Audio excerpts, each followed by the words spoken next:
disc golf is a adaptation of golf into a sport using Frisbees.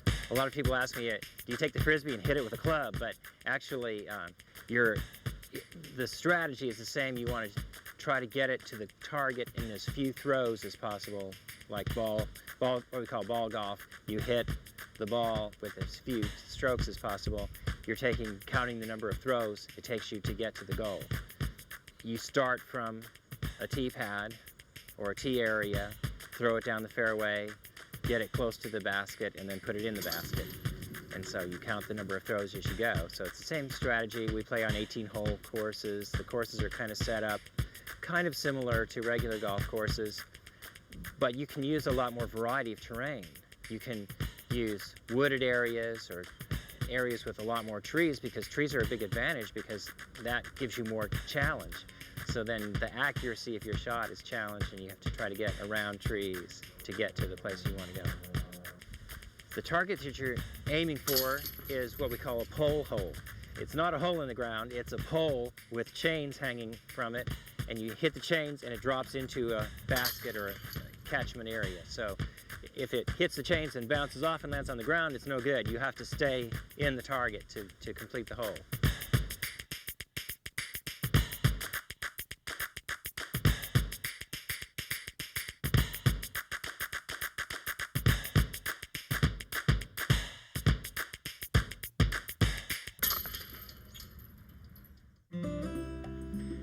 The equipment that you use in disc golf is very simple. All you need is a Frisbee and you're ready to go.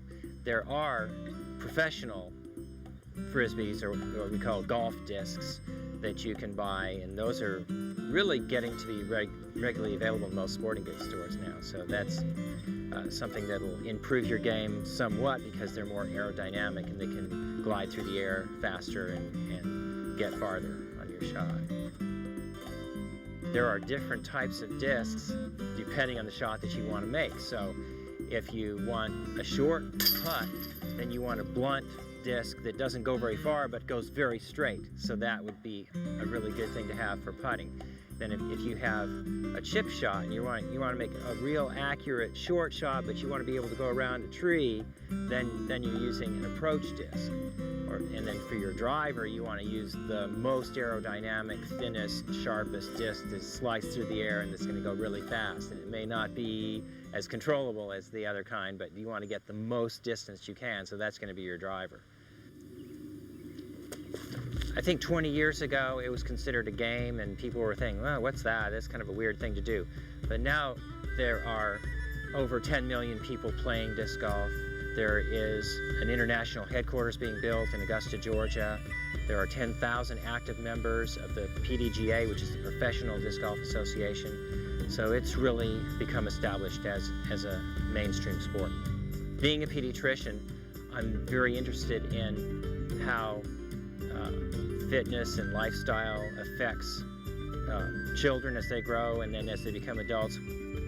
As I was playing disc golf and getting myself in better conditioning and better fitness, I thought this could apply to everybody and should apply to everybody. I call it the fitness sport of the 21st century because it uses the mental advantages of golf, but the physical and fitness advantages of playing a disc sport like throwing a Frisbee. So that gives you all the fitness advantages that we're losing from a lot of the other sports.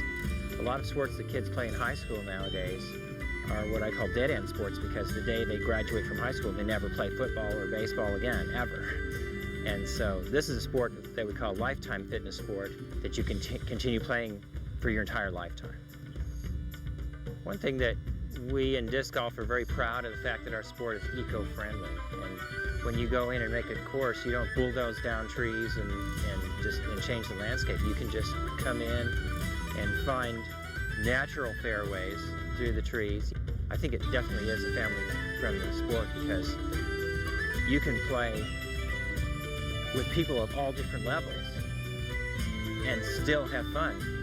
I throw it farther, but my wife Sylvia takes 2 shots to get the line, but you're still walking the same distance and it doesn't slow you down.